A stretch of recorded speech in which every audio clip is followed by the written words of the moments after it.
Pues, la semana pasada regresamos al principio, reflexionando en las palabras de Cristo acerca de la dureza de corazón y cómo en el principio el hombre y la mujer no conocían esa dureza de corazón. Ese plan original de Dios, nosotros en cierto sentido lo desperdiciamos al comer del árbol de la ciencia del bien y el mal. Y el momento en que comimos de ese árbol, pasamos del hombre original al hombre histórico. Las reflexiones del Papa sobre este hombre histórico consisten de 40 audiencias generales dadas entre abril de 1980 y mayo de 1981. Este es el ciclo más largo de la teología del cuerpo, así que por cuestiones de tiempo y espacio, pues lo vamos a dividir en dos partes. Porque el hombre histórico se trata, pues, tiene dos aspectos. Primero, pues, nuestra naturaleza caída, el hombre caído, pero nosotros no somos solamente el hombre caído, sino que también somos hombre redimido por Cristo. Entonces, esta parte de la primera parte del hombre caído la vamos a ver hoy. Y el hombre redimido la vamos a ver la próxima semana. Ahora, la semana pasada hablamos de esa analogía, de cómo cuando Jesús nos dice, en el principio no fue así. Él básicamente nos estaba diciendo de cómo que en el principio teníamos aire en las llantas. ¿Verdad? Y lo que vamos a reflexionar ahora en el hombre histórico es cómo se nos fue el aire de las llantas. Recordamos que el Papa siempre empieza con una reflexión sobre las palabras de Cristo. ¿Por qué? Porque Cristo revela plenamente al hombre a sí mismo.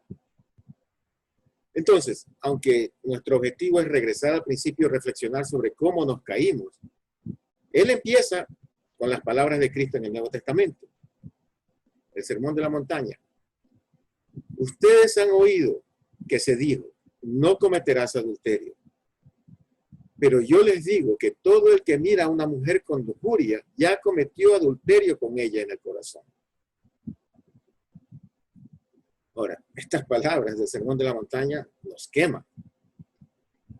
Y Juan Pablo II reconoce que son severas. Pero a primera vista parece que fueran una condenación de la naturaleza humana. Pero ¿es eso lo que está haciendo Cristo? ¿Acaso estas palabras condenan el corazón humano? No. En realidad, Juan Pablo II nos dice que estas palabras no son tanto una condenación del corazón humano, sino un llamado para que el corazón humano redescubra su plenitud original. ¿Y qué es el corazón humano? ¿A qué se refiere Cristo cuando habla de cometer adulterio en el corazón? El corazón es el yo interior profundo del hombre, donde nosotros experimentamos las fuerzas del bien y el mal luchando y compitiendo una contra la otra. De cierta manera, cuando hablamos del corazón, es equivalente a lo que queremos decir cuando hablamos de la subjetividad humana. Tocamos un poquito en eso la semana pasada. Esa profunda realidad interior de la persona. No se puede hablar del corazón de un pollo, de un perro, porque ellos no tienen un corazón en ese sentido. El corazón, por lo tanto, es donde nosotros ya sea conocemos y experimentamos conscientemente el significado esponsal del cuerpo. ¿Y qué es el significado esponsal del cuerpo? Dijimos que es la revelación del amor de Dios a través de nuestros cuerpos. Es el llamado a amar como Él ama. Entonces el corazón es donde nosotros conocemos ese significado y lo vivimos, o donde dejamos de experimentar el cuerpo de esa manera. Y esto sería lo que cuando nosotros dejamos de experimentar el cuerpo de esta manera, es cuando Cristo se refería cuando hablamos la semana pasada de la dureza de corazón. ¿Y qué es un corazón duro? Un corazón duro es un corazón que está cerrado al amor de Dios. Y si el corazón está cerrado al amor de Dios, uno no puede vivir el amor de Dios a través de nuestros cuerpos, porque el amor de Dios no está morando en nuestros cuerpos. Ahora, Cristo en el Sermón de la Montaña nos llama a abrir nuestros corazones al amor de Dios para que podamos amar como somos llamados a amar. Sus palabras nos demuestran lo profundo que necesitamos llegar para cumplir la ley del Evangelio. Y estas palabras son severas, nos dice el Papa. Si tan solo miras con lujuria, ya has cometido adulterio.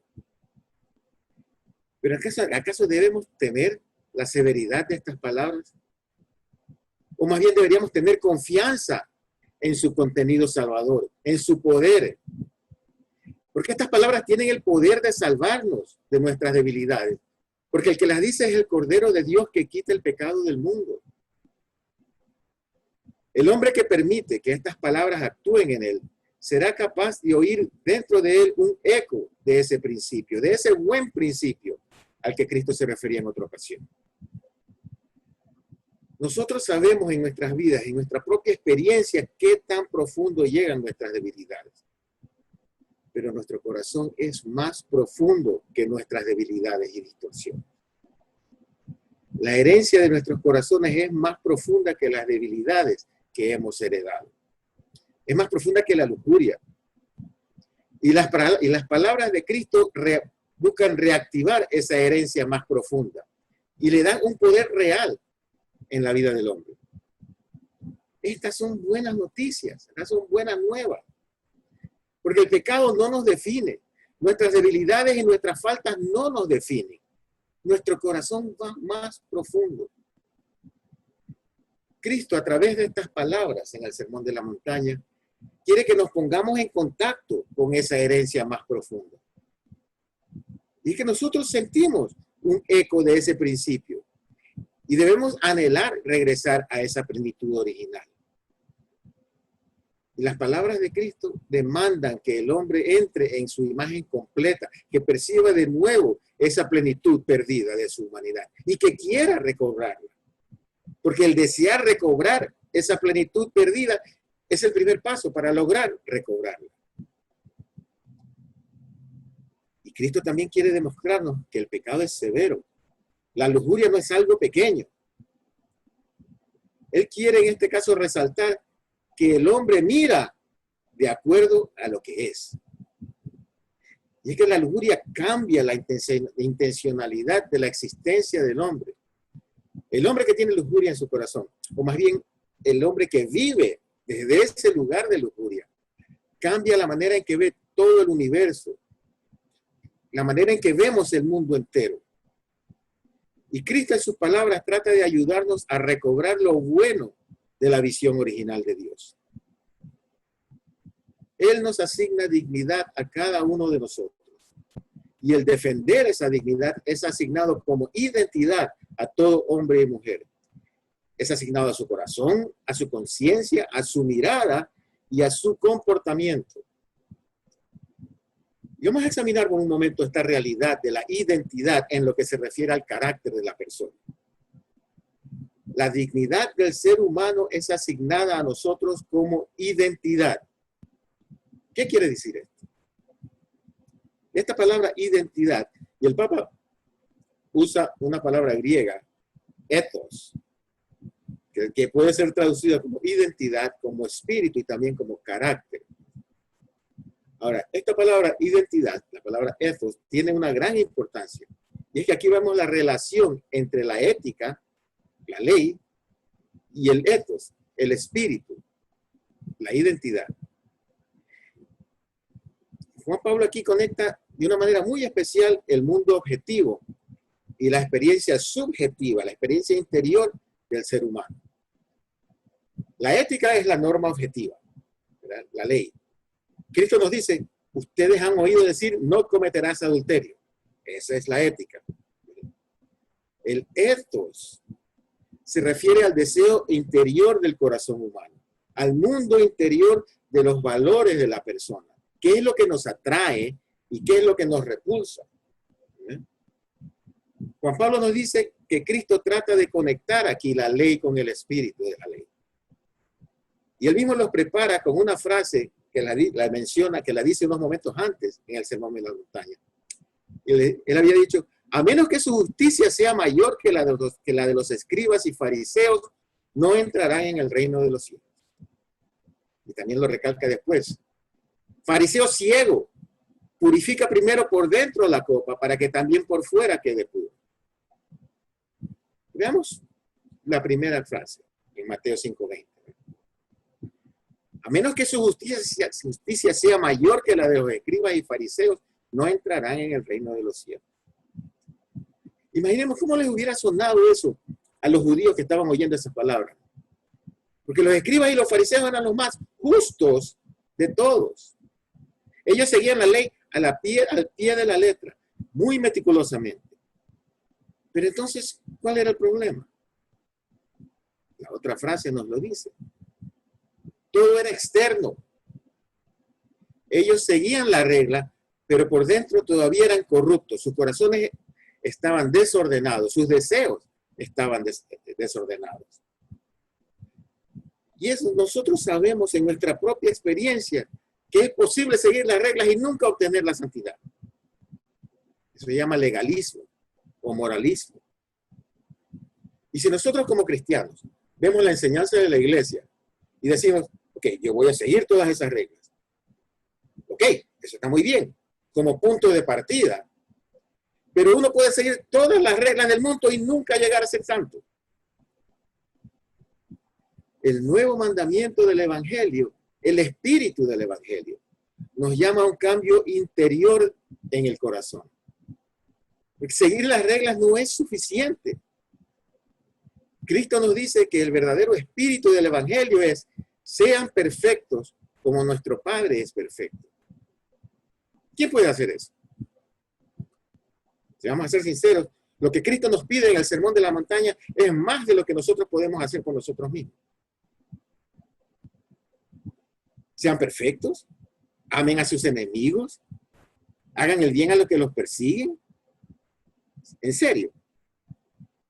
Es bastante difícil amar a mis amigos a veces. ¿Cómo se supone que yo pueda amar a mis enemigos? El catecismo nos dice: es imposible guardar los mandamientos del Señor imitando el modelo divino desde afuera. Tiene que haber una participación vital nacida del fondo del corazón. Numeral 2842. En efecto, lo que Cristo nos dice en el Sermón de la Montaña es: ustedes han oído la ley objetiva y lo que nos llama a hacer externamente. Ahora yo les digo lo que eso significa subjetivamente, a lo que los llama internamente. En otras palabras, ustedes han oído la ley. Ahora yo les digo cuál es el espíritu de esa ley. En el espíritu de redención, cuando hemos permitido que Cristo transforme nuestros corazones a través de una conversión continua, nuestros deseos se hacen conformes a la ley. Juan Pablo II nos dice: la identidad cristiana se caracteriza por la transformación de la conciencia y actitudes de la persona humana, para expresar y realizar el valor del cuerpo y la sexualidad de acuerdo al plan original del Creador, puestos al servicio de esa comunión de personas. Esto es lo que significa vivir el Evangelio. Nosotros crecemos en santidad en la medida en que experimentamos esa transformación interior de nuestro corazón. De forma que llegamos a desear lo que es bueno, bello y verdadero. Estamos hablando del cumplimiento de la ley y al mismo tiempo la libertad de la ley. Recordamos que Cristo nos dice: no crean que yo he venido a abolir la ley y los profetas. Yo no he venido a abolir, sino a dar cumplimiento. San Pablo también nos dice: si ustedes son conducidos por el Espíritu, no están bajo la ley. O sea, han sido liberados de la ley. ¿Cuál es el punto aquí? Que nosotros sabemos que las leyes por sí mismas no cambian el corazón humano. Nosotros podríamos pasar mañana una ley que prohibiera el aborto en este país. ¿Ustedes creen que todavía habrían abortos en este país? ¿Seguro? Porque la ley por sí sola no cambia el corazón. El punto es que Cristo no vino al mundo a darnos más leyes que seguir, a darnos más reglas. Él vino a cambiar nuestros corazones para que ya no tuviéramos necesidad de reglas. El Catecismo numeral 1968 nos dice: el Evangelio no añade nuevos preceptos externos, sino que procede a transformar la raíz de los actos humanos, el corazón, donde el hombre elige entre lo puro y lo impuro. Entonces, el cumplir la ley no significa simplemente satisfacer exteriormente sus demandas. Quizás nosotros podemos conocer a un hombre que nunca comete adulterio físicamente en su matrimonio. Pero por dentro su corazón sigue codiciando a toda mujer que le pasa por delante. Ese hombre no ha cumplido con la ley. Se podría decir que de alguna manera él ha satisfecho las demandas de la ley externamente, pero por dentro todavía está lleno de toda inmundicia, tal como los fariseos. Ahora, Cristo no vino al mundo a forzar este corazón rebelde a tragarse la ley. Él vino a transformar este corazón rebelde para que pudiera estar en conformidad con la ley.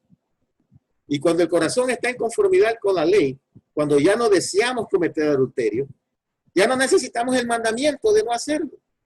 Somos libres de la ley. Pero no libres para romperla, libres para cumplirla. Cristo no vino a abolir la ley, sino a darnos el poder real para cumplir con la ley. En esta vida todos todavía seremos capaces de grandes pecados. Pero la gracia tiene el poder de cambiar nuestro corazón de forma que ya no nos sintamos atraídos hacia el pecado. Cristo no vino al mundo a morir en la cruz y resucitar de entre los muertos para darnos simples mecanismos de supervivencia contra el pecado. Nosotros ya tenemos bastantes de esos sin necesidad de un Salvador.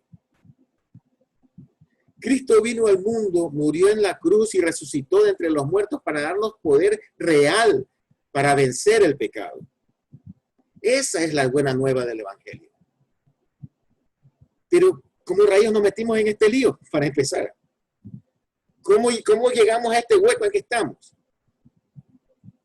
¿Eh? Necesitamos ahora regresar al principio, a la dinámica del pecado original, para entender qué es lo que salió mal, cómo se nos fue el aire de las llantas.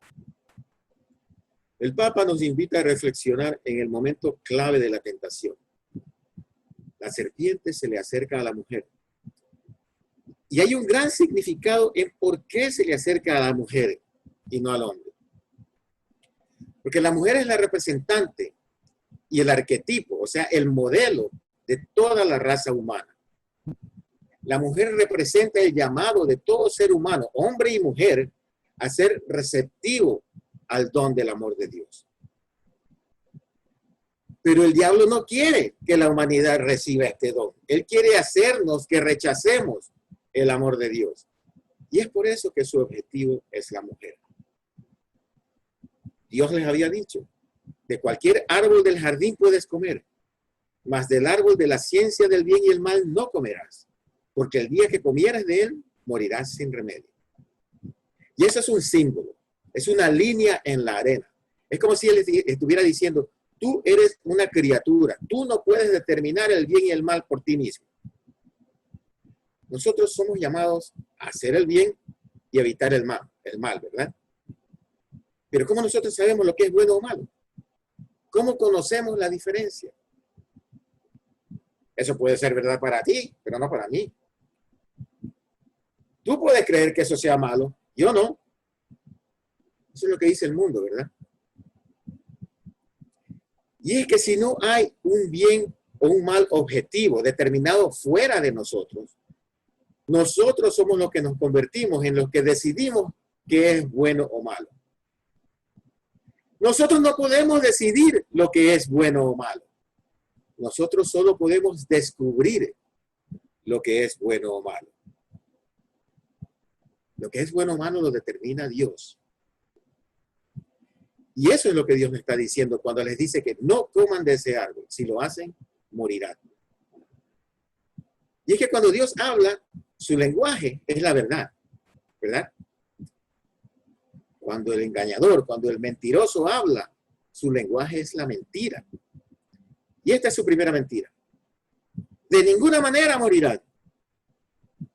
La primera mentira en la historia de la humanidad. De ninguna manera morirán. Es que Dios sabe muy bien que el día en que comieran de ese árbol, se abrirán sus ojos y serán como dioses, conocedores del bien y el mal. Sus ojos se abrirán. ¿Qué implica eso? Ahora están ciegos. Dios te está escondiendo algo. Dios quiere que sigas en la oscuridad. Hay algo que Él no quiere que tú sepas. Está ocultándote algo. Dios sabe que si comen de ese árbol, sus ojos se abrirán y serán como Dios, conociendo el bien y el mal. La implicación de esa mentira es, Dios no quiere que sean como Él. Dios no es un don para ti. Dios no quiere darte felicidad. Él sabe que tu felicidad está en ese árbol y es precisamente por eso que les dijo que no comieran de él. ¿Y cuánta gente conocemos?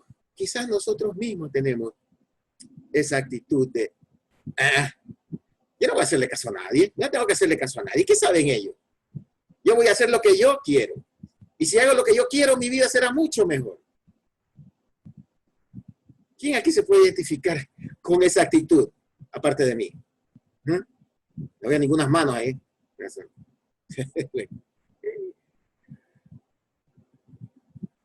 Esa es la actitud interior del pecado original.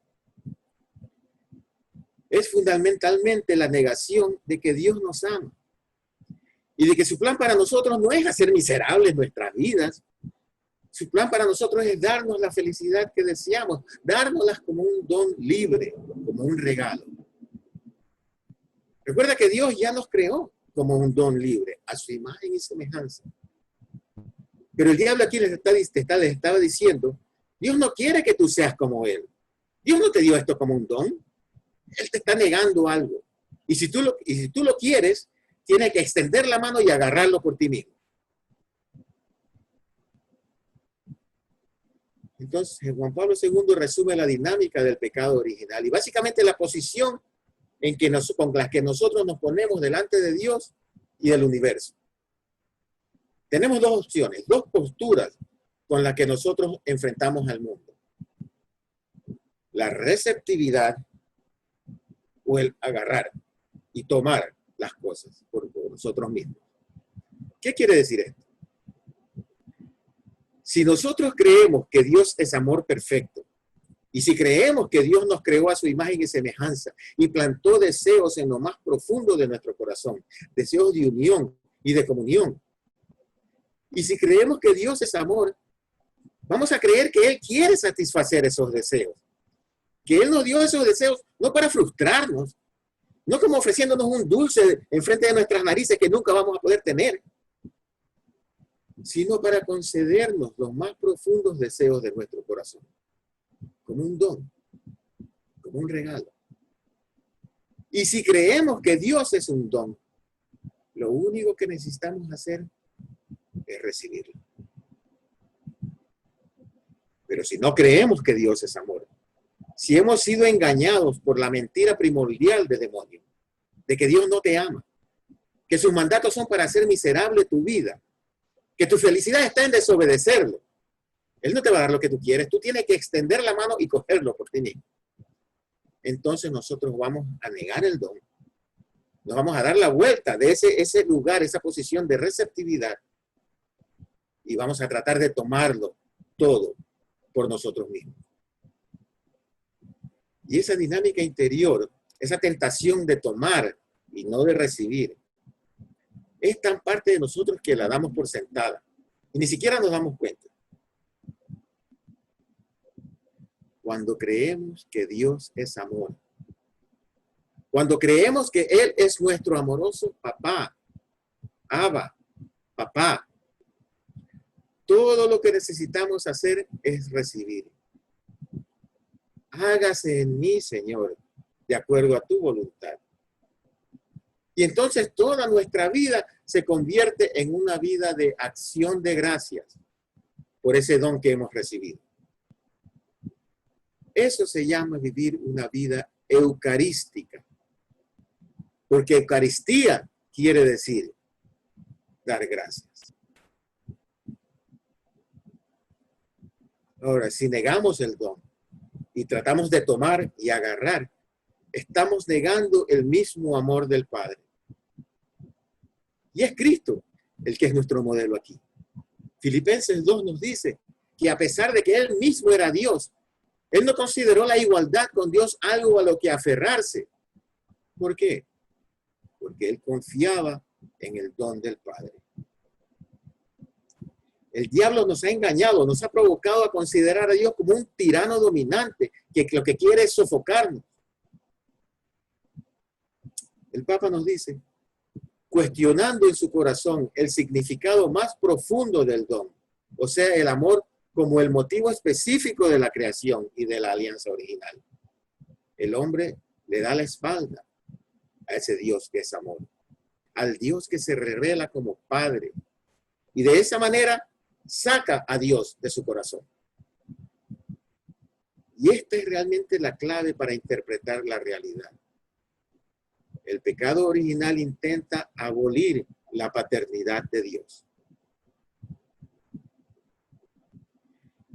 Y es que si nosotros crecimos en un hogar con un padre tirano y dominante, vamos a necesitar una profunda sanación interior para poder siquiera concebir la idea de Dios Padre como amor y no como un tirano. Y en esencia, esto es lo que Cristo nos dice desde la cruz. ¿Tú no crees que Dios es amor? Déjame demostrarte, nos dice. ¿Tú crees que Dios es un tirano que quiere sofocarte? Yo voy a permitir que tú seas un tirano sobre mí. Yo voy a dejar que tú trates de sofocarme, solo para demostrarte que Dios no tiene absolutamente ningún deseo de sofocarte. Yo he venido a darte vida en abundancia, nos dijo él. ¿Y qué es lo que Cristo le dice a la samaritana? Si tan solo conocieras el don de Dios y lo que Él te quiere dar, lo pedirías y yo te lo daría. Y si tan solo lo recibes, este don brotaría para la vida eterna. Ahora quizás ese enunciado del Concilio Vaticano II que el Papa nos cita una y otra vez, que es parte crítica de esta teología del cuerpo, quizás va a tener un poco más de sentido para nosotros. ¿Cómo revela Cristo al hombre a sí mismo? Gaudium et Spes 22. Cristo, a través de la revelación del misterio del Padre y de su amor, revela plenamente al hombre a sí mismo y le deja clara su vocación suprema. Cuando los discípulos le preguntaron, Señor, ¿cómo hemos de orar? ¿Cuál fue la oración que Él les dio? Padre nuestro. Digo que el Padre nuestro es el antídoto para el pecado original. El demonio vino y tentó al hombre y a la mujer a negar que Dios los amaba, a negar que Dios era su Padre. Si tan solo el primer Adán hubiera orado como lo hizo el nuevo Adán, si Adán simplemente hubiera dicho, Dios es nuestro Padre, santificado sea su nombre. La tentación del demonio de que ellos rompieran la alianza con Dios, de que rompieran con la voluntad del Padre y que hicieran su propia voluntad aparte de Dios, no hubiera funcionado.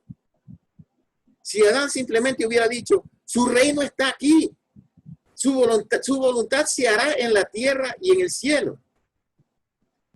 El demonio estaba tratando de provocarlos a que negaran el don.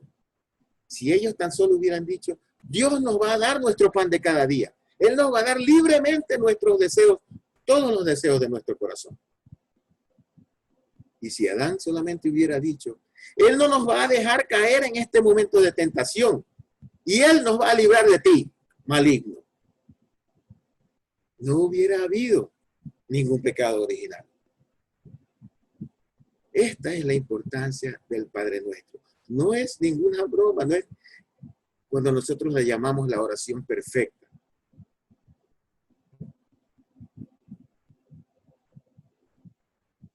¿Cómo define Juan Pablo II la fe?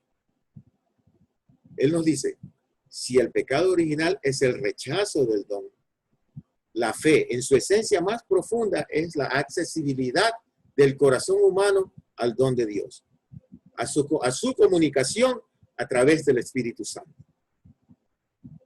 Pero en el principio ellos negaron el don. Y si ellos niegan el don, Y si su relación entre el hombre y la mujer fue creada para ser imagen del amor de Dios, ¿qué usted cree que le pasaría a esa relación si negaban el amor de Dios?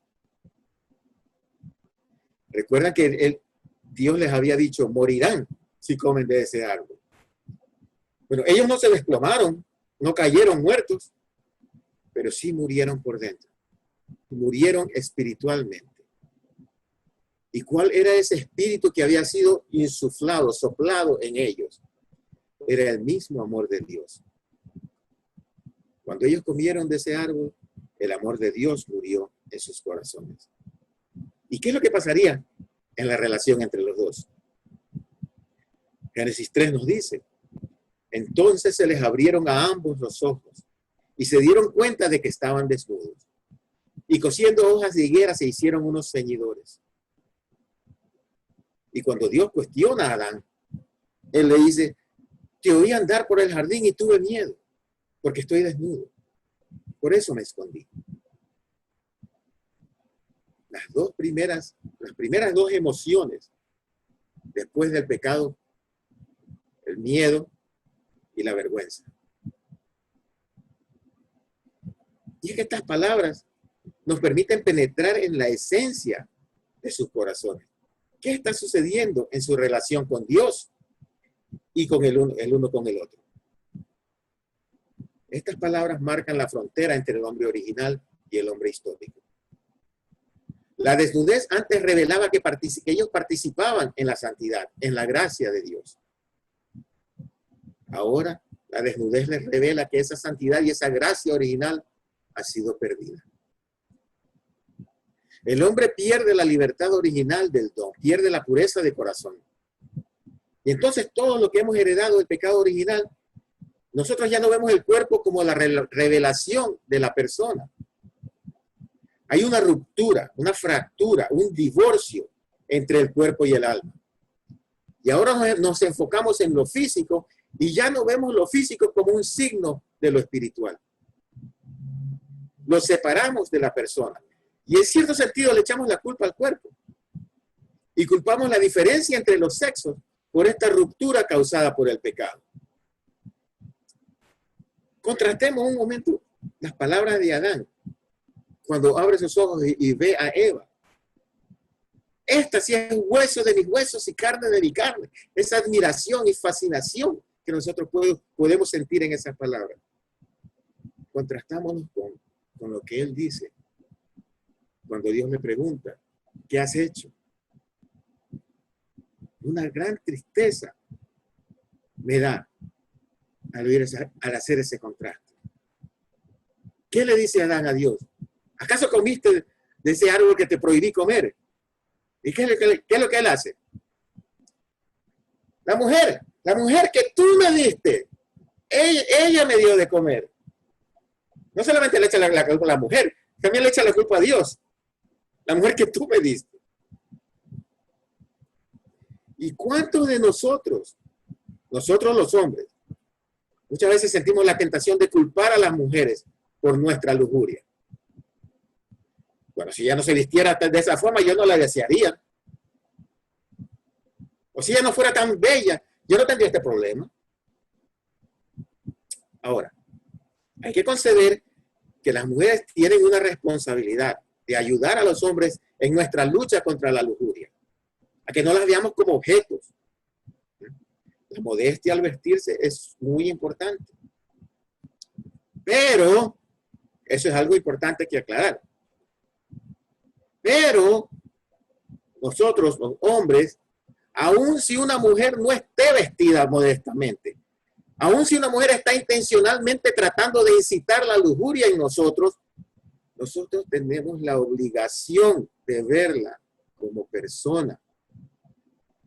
Y no culparla a ella por los desórdenes de nuestro propio corazón. Y viceversa. También esto se aplica a la mujer con respecto al hombre. Yo tiendo a hablar desde la perspectiva masculina, pues por razones obvias. Pero todo lo que yo digo lo podemos flipear y aplicarlo a la mujer también. Y esto de echarle la culpa al cuerpo Es básicamente una excusa para no tener que enfrentar los desórdenes de nuestro corazón. Pero Cristo vino al mundo precisamente para ayudarnos a enfrentar los desórdenes de nuestro corazón. Lo que Juan Pablo II llama la concupiscencia. La concupiscencia se refiere al desorden de todas nuestras pasiones. Como resultado del pecado, como resultado de esa ruptura entre el cuerpo y el espíritu, todos nuestros deseos, que en el principio estaban en perfecta armonía con la verdad objetiva, todos nuestros deseos están ahora desordenados. El comer es algo bueno, por ejemplo, pero ahora nosotros tendemos a la gula, a comer en exceso. Nuestra sexualidad ciertamente es algo bueno, pero ahora tendemos a darle rienda suelta en toda clase de maneras desordenadas y distorsionadas. La concupiscencia es la inclinación natural del hombre histórico hacia el pecado. La lujuria es específicamente el desorden de nuestro apetito sexual. La lujuria es el deseo sexual no inspirado. ¿Qué quiere decir esto? No inspirado. ¿Qué quiere decir el estar inspirado? Inspirado quiere decir estar lleno del Espíritu. En el principio, todos sus deseos estaban inspirados del Espíritu de Dios. Al comer del árbol, el Espíritu de Dios salió de ellos. Y la lujuria es deseo sexual vacío del amor de Dios. La vergüenza entra cuando el hombre se da cuenta por primera vez que su cuerpo ha dejado de sentir la fuerza de ese espíritu, la cual lo elevaba al nivel de imagen de Dios. Hay un principio básico aquí en lo que se refiere a la lujuria. Y es que nosotros no podemos dar lo que no tenemos. Es que si el amor de Dios ha muerto en nuestro corazón, si el amor de Dios no ha inspirado nuestro deseo sexual va a ser distorsionado. ¿Y por qué es Cristo tan severo en sus palabras contra la lujuria en el Sermón de la Montaña? Si tu mano es causa de pecado, córtatela. Si tus ojos son causa de pecado, sácatelo. ¿Por qué? Porque la lujuria atenta contra un aspecto fundamental de lo que significa ser imagen y semejanza de Dios. La comunión de personas. La imagen y semejanza de la comunión en la Santísima Trinidad. La relación sexual dominada por la lujuria deja de ser una relación de don y de comunión y se convierte en relación de posesión y de uso. ¿Y por qué entra la vergüenza en nosotros? Porque en nuestro corazón nosotros sabemos que nosotros nunca debemos ser usados. Y esta es lo que se llama la norma personalista de Juan Pablo II. Es algo otro concepto básico de la teología del cuerpo. La norma personalista nos dice que la única respuesta de una persona hacia otra es el amor. Y nunca el uso. Juan Pablo II nos dice que lo contrario del amor no es el odio. Lo contrario del amor es usar a otra persona como una cosa, como un objeto, para nuestro propio beneficio. Y esto se aplica a todo aspecto de nuestras vidas, no solamente el aspecto sexual. Nosotros podemos usar a las personas de muchas maneras.